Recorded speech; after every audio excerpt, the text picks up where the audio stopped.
시청자 여러분 안녕하십니까. 아시아투데이 이승복입니다. 아투라이브가 만난 소중한 인연 88의 연세도 불구하시고 대한민국과 조국의 미래를 위해서 걱정하고 계시는 한미동맹협의회 임천근 총재님을 모시고 소중한 시간 갖도록 하겠습니다.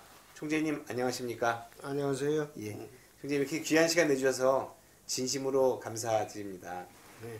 자, 총재님 한미동맹협의회라는 단체를 만드셔서 지금까지 어렵게 이끌고 계셨는데요. 총재님께서 이 단체를 특별하게 결성하게 된 이유를 한번 설명해 주시죠. 2001년에 사실은 존 맥케인이라고 상원의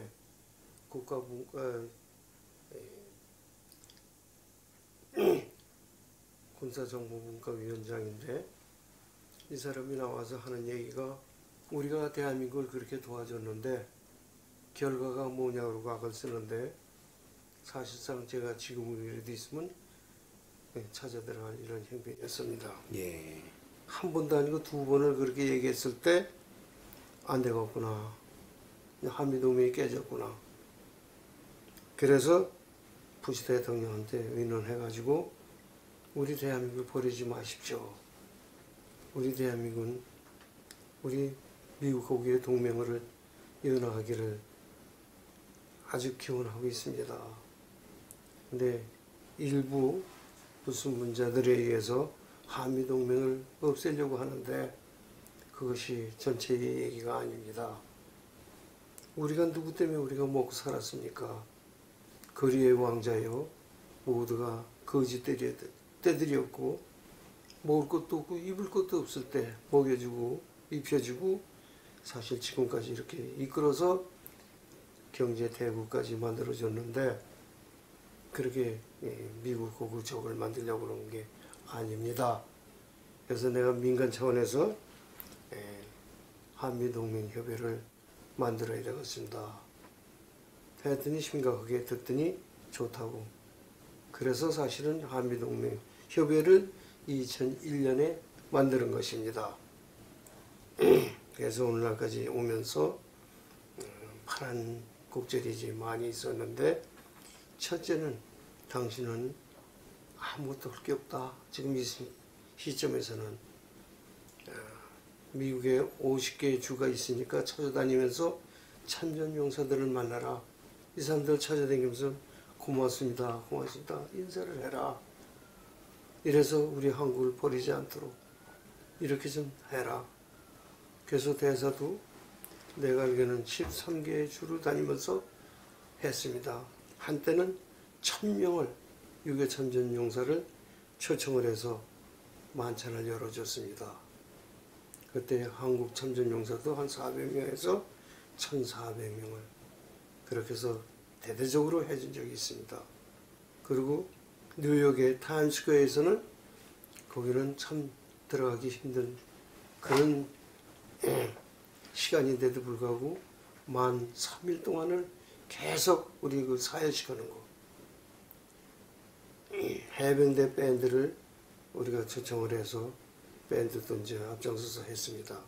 그리고 연합사령관, 미국에서도 연합사령관, 한국에서도 연합사령관, 유엔사령관인 비비엘 장군이 참석해서 또 눈물겨운 얘기가 있었습니다. 저희가 축사를 하면서 같이 갑시다고 악을 쓸 때 참 가슴이 아팠습니다. 심지어는 나는 내 손녀딸을 한국에서 입양을 했다고 하면서 이 손녀딸 손을 잡고 38선을 건너갈 이런 시기가 빨리 오길 기다린다고 하면서 축사를 할 때 참 가슴이 아팠습니다. 사실은 한미동맹이 국가 대 국가인데 왜 내가 이걸 해야 되느냐. 사실은 힘들 땐 그런 생각도 합니다. 그러나 내 자신이 한국에서 3대 의무가 아니라 4대 의무를 마치고 나는 미국에 간 사람이에요. 50년 동안 지금 오면서 대통령 6분을 모시고 지금까지 옵니다. 닉슨 대통령부터 지금 트럼프 대통령까지 이렇게 오면서 어떻게 하면 내가 한국을 도울 수가 있겠는가 해서 역대 대통령 우리 대한민국의 대통령 분들을 음으로 양으로 제가 힘껏 도왔습니다. 뭐 지금 무슨 좌파니 우파니 이런 대통령이 있어도 좌파 대통령도 저는 도와야 됩니다. 왜? 대한민국의 국민을 위해서는 어쩔 수 없습니다. 그래서 지금까지 하면서 이제는 더 이상 묵갈 수가 없어서 우리 모국에도 한미동맹협의를 이제 결성하기 시작했습니다. 강남 지부가 생기고 이번에 이제 강원도 지부가 생기고 경상북도 도지부가 생기고 이제 방방곡곡에서 다 준비가 되어 있습니다. 다 결성을 합니다. 그래서 현재 들어와 있는 사람들은 약 4만 명이 됩니다. 총재님, 미국에서 현재 한반도를 바라보는 시각과 또 이런 상황에서 미국과의 관계 개선에 대해서 박사님께서는 어떤 생각으로 이 정부가 지금 이러한 문제들을 극복해 가야 될지, 이 사회가 어떻게 그걸 극복해 가야 될지, 그걸 그동안의 경험을 바탕으로 한번 말씀해 주시면 감사하겠습니다. 현 시점에서 상당히 위험하고 참 위태롭습니다. 지금 우리 한국을 미국에서 보는 것은 적군으로 보다시피 하고 있습니다. 중국을 비롯해서 한반도를 둘러싸고 모든 군함들이 대기하고 있습니다. 왜냐? 사실 옛날 같으면은 육지로 우리 남한에 들어와서 여기서 삼팔선을 지켜가면서 도와줘야 되는데 지금 알다시피 지금 대사관에도 담을 뛰어넘어 들어가서 뭐 대사를 죽이려고 하고 지난번에는 칼질을 해서 목에다 칼로 찔리고 대사가 그런 지경으로 쭉 이렇게 오니 이게 되겠습니까? 트럼프 대통령도 지금 왔는데 국회에서 그 장렬한 스피치까지 해서 국회의원들이 말 한마디도 못했는데 나와서 만찬하고 가는 걸 쓰레기로 차에다 던지고 가로막고 해서 그 차가 돌아서 갔을 때 그 심정이 어떻겠습니까? 그래서 지금 미국에서 보는 온 국민들 말은 안 하지만은 지금 대한민국이 한쪽으로는 적으로 생각합니다. 예. 그래서 지금 바다에 떠서 기회를 보고 있는 겁니다. 나는 지금 공화당의 최고위원이며 상원에도 최고위원입니다. 그리고 대통령 자문을 하고 있고 주한미군 제한군에도 명예회장입니다. 거기 450만입니다, 회원이. 이 사람들한테 항상 제가 주지시키는 게 있고 또 상원하고도 우리가 회의할 때마다 우리 대한민국 편에 서야지 누구 편에 서겠습니까? 우리 형제자매들이 살고 있는 내 모국인데 한 사람이라도 사상자가 생겨서는 안 되기 때문에 별짓을 다 합니다. 하다 보니 저는 외롭습니다. 왜? 나 같은 사람 하나라도 더 있었으면 내가 덜 외롭습니다. 이걸 50년 동안 이렇게 해오고 있습니다. 지금까지도. 근데 지금은 아주 심각합니다. 예. 아주 심각하고 지금 기록이 있습니다. 온 국민들이 그걸 알면 놀랄 겁니다.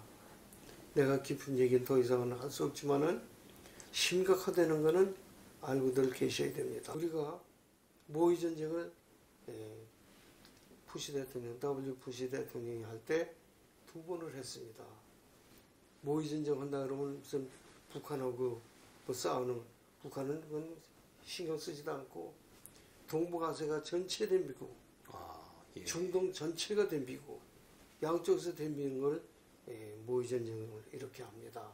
예. 그걸 2번이나 끝냈습니다. 그래서 그때도 아들 부시 대통령이 할 때 원인까지 줬습니다. 김정일에게. 택해라 어느 나라건. 그러니까 택해라 할 때는 답이 없어요. 그래서 공격을 하려고 했는데 보니까 개성공단이 걸렸습니다. 거기에 1,000몇백 명의 희망이 있는데 이게 인질이 되면 국제문제도 됩니다.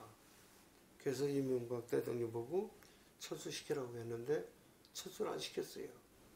그래서 불에요 NID 총책임자입니다. 그러니까 뭐 CIA, FBI 각 이게 16개의 기관이 있는데 거기 총책임자입니다.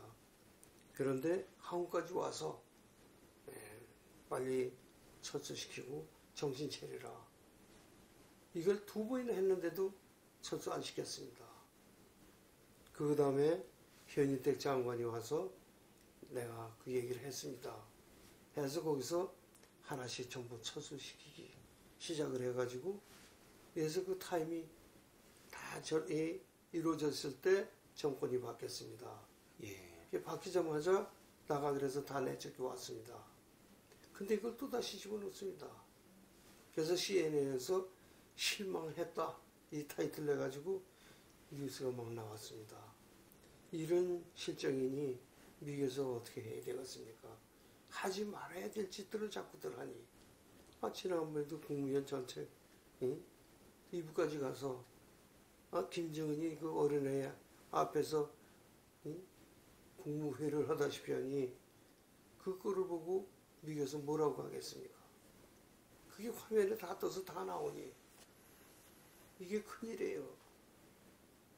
우리를 이렇게 보호해주고 세계 경제 강국까지 만들어줬더니 이제 와서는 주적이라고 그러고 미국은 평화국이라고 그러고 한미동맹은 없어야 된다고 그러고 한미동맹이 오늘에도 없어지면 우리 대한민국은 없어집니다. 예. 트럼프 대통령이 뭐라고 그러는가 하면 영원히 못 쓰는 땅으로 만들겠다고까지도 한 적이 있습니다. 북한을. 남북한을 이제는 트럼프 대통령이 문재인 대통령한테 뭐라고 그럽니까 요새? 나하고 친해. 그 이유가 있습니다. 그 사람 말은 그대로 들으면 안 됩니다. 나하고 친해 그러면 나하고 친하지 않다는 얘기예요. 김정일이 오고 나하고 친해. 가까워 그럼 저건 죽을 날이 가까웠다는 겁니다. 보세요.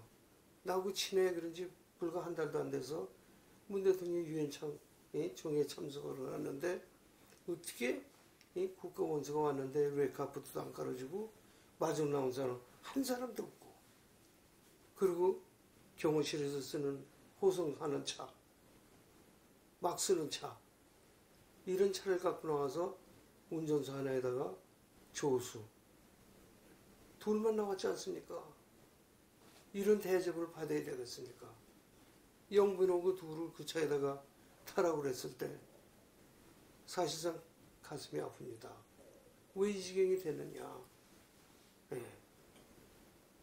제발 좀 그러지 않았으면 좋겠습니다. 우리 대통령이 좀 더 머리를 써서 어디 가서 굽실거리지 말고, 왜 북애들한테 굽실거립니까? 그 사람들이 우리 밥을 먹여서 살렸습니까? 뭘 했습니까? 우리 국민들은 생각해서도 절대 그래서는 안 되고, 또 국민들도 문재인 대통령 좀 도와주세요. 제발 그러지 말라고. 어디 가서 망신당하지 말고. 우리의 적인데 우리가 시방 피해를 입기는 우리가 어떻게 세계 갖고 다니면서 적군을 갖다 도와달라고 그러고 다닙니까? 심지어 불란서에서는 당신이 인권 변호사냐고까지 질문을 했을 때 이게 참 뭐라고 대답을 해야 되겠습니까? 총재님 말씀을 듣고 보니까 정말 국가적인 그 위기 상황, 특히 한미동맹이 균열이 생기면서 여러 가지 그 파생되는 문제점들이 많이 있는데요. 사람들이 그런 일반 사람들이 그거를 사실 체감하기는 굉장히 어려운 것 같습니다. 그래서 요즘에 세상에 뭐 간첩이 어디냐, 뭐 우리나라에 뭐 간첩 이렇게 또 빨갱이라고 불릴 사람이 과연 누가 있냐라고 얘기하지만, 아마 총재님께서는 이 부분에 대해서 이런 간첩이나 빨갱이라고 불리우는, 즉 공산혁명을 꿈꿔오는 자들이 분명히 있다라고 판단을 하고 계신 것 같은데요. 뭐 이 사회에 정말 간첩이나 빨갱이라는 용어를 들을 수 있는 그런 사람들이 존재하고 있을까요? 저부터도 사실 굉장히 의심이 됩니다. 엄청나게 많죠. 예.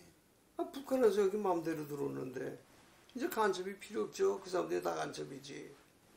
그리고 중국을 통해서 또 여기 시방 중국 사람들이 뭐 50만인지 얼마 돌았다고 합니다. 말도 안 되는 얘기죠. 그 사람들은 시민권을 줘가지고 이 투표권까지 준다고 하는데 이건 정말 난센스입니다. 그러면 나중에 중국의 인구가 얼마나 많습니까? 이 사람들은 대한민국을 그냥 뺏기는 거예요.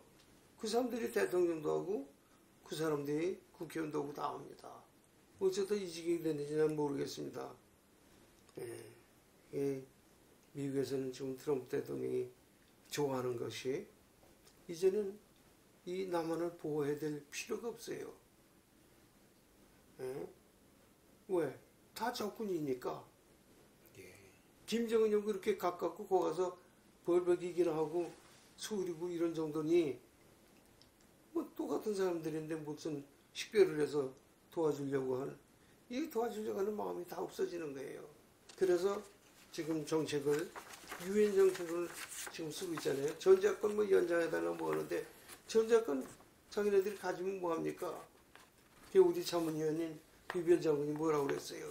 전자권 줄 수 없다. 우리가 무슨 무기를 가지고 있는지도 모르는 사람들한테 뭘 맡기느냐 하고 맹렬하게 이방 비난하고 나오지 않았습니까? 이런 실정인데 우리 대한민국에서는 아무것도 모르고 그냥 뭐 전자권 뺏기만 하면 되는 줄 아는데 전자권 뺏기면 뭐합니까? 뺏어가지고 유엔에서 다루는 거예요. 그래서 정식으로 유엔에서 6.25 때 참전하는 식으로 지금 정책을 바꿔갖고 있어요. 그래서 유엔 사령관이 연합사령관이 유엔 사령관이거든. 그 다음에 이번에 카나다에서 중장 별이 3개예요. 부사령관을 해서 아주 공개했잖아요. 5명을 여기다 다시 유엔에서 파견했어요. 그러니까 유엔에서 다 해요. 이젠 그 유엔에 위배되는 짓을 지금 엄청나게 했어요. 이젠 더 이상 목 이상은 올라갈 데가 없어요. 꽉 찼어요. 미국한테도 이제 더 이상은 잘못할 게 없어요. 이젠 기로에 있는 것 뿐입니다. 지금. 그래서 상원에서도 전체가 공격하는 것을 만장일치로 돼 있어요. 그리고 예산도 100% 다 예산을 줬고 지금 이런 상태로 있어요.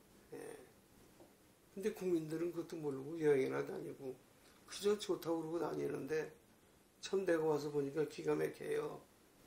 미국 사람들이 도리어 거꾸로 걱정을 해주는 나라가 돼버렸으니 이거 어쩌다 이렇게 됐습니까? 그동안 계속 그 베일에 가려지신 채 뭐 정말 그 정식 외교 라인이 아닌 비선 외교 라인으로도 아주 많은 부분들을 도움을 많이 주셨고 특히 그 전 이태식 전 주미 대사님께서도 굉장한 실력자라고 평가하실 만큼 미국 정부와 깊은 관계를 교분을 갖고 계신 걸로 제가 알고 있는데요.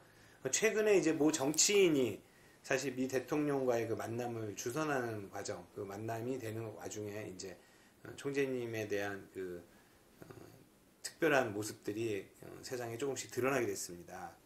우리 대한민국은 기로에 서 있습니다. 그것이 안타까워서 제가 무슨 힘이 있겠습니까? 지금 50년 동안 같이 사귀어온 사모님들 지금 옛날에 있던 사람들 다 죽었어요. 이제 남아있는 사람들이 30년 좀 넘은 이런 친구들이에요. 지금 국방국가위원장을 비롯해서 몇 사람이 있어요. 내가 돌아가고 경문을 썼습니다. 경문도 몇 번씩 썼죠. 우파는 전부 한데 뭉쳐라. 뭉치면 산다. 흩어지면 큰일 난다. 죽는다. 하고 전부 쓰고 지금 한미 동맹이니까 왜 우란에서 들만 떠드냐. 무슨 애로가 있으면 와라. 나 같은 사람이라도 있으니 찾아오면 내가 연결을 해서 그 하수연도 전부 와서 얘기하고 좀 서로가 잘 되도록 정부가 잘못되면 정부도 잘 되도록 이렇게 해서 온전하게 돌아갈 수 있게끔 하려고 경문을 썼는데 한 사람도 찾아오는 사람이 없어요. 그러니까 대한민국은 이 우파가 하나도 없나 하고 있는데 목사 몇 사람들이 추천을 해가지고 온 사람이 허경영이라는 사람이 왔어요. 아 그렇군요. 나는 그 사람 처음 봤습니다. 근데 젊은 사람인데 그 사람한테 뭐 총재하고 이렇게 합디다. 그래서 내가 약속한 대로 그 사람을 아시아 태평양 위원장도 만나게 해주고 정보, 국방, 이 상원의원들도 그 온날로 세 사람을 만나게 해줬어요. 예. 그리고 또다시 또 한 번 더 만났어요. 아시아 태평양 위원장. 그리고 또 이제 대통령 좀 만났으면 좋겠다서 대통령도 내가 데려가서 만나게 해줬어요. 예. 이렇게 해줬는데 뭐 요새 와서는 무슨 가짜니 진짜냐고 뭐 뉴스에도 나오고 그랬다는데 참 황변 전부 가짜만 눈에 보이는지 내가 그런 얘기도 했어요. 허경이 보고 허경이가 나보고 연락이 왔어요. 가짜란다고. 그래서 내가 그 가짜 아니냐? 언제 네가 대통령을 만났냐? 그랬더니 펄펄 뛰다 내가 농을 했죠. 그래서 한국에서 정 그렇다면 내가 고소하겠다. 나하고 트럼프 대통령하고 둘이서 고소한다. 왜? 내 얼굴이 들어가 있고 대통령이 들어가 있는 얼굴을 가짜라고 그러면 되냐? 그렇게 얘기한 적도 있습니다. 그래서 허경영이라는 사람을 알게 된 겁니다. 나는 그 사람은 전제 안 적도 없고 이름 들어본 적도 없어요. 그 사람은 대통령 시키려고 이렇게 해서 한 것은 아니에요. 애초부터가. 그러나 나중에라도 그 사람도 훌륭하면 할 수도 있죠. 왜? 우파가 하나도 없으면 그 사람 하나밖에 없으면 그런 사람 도와야죠.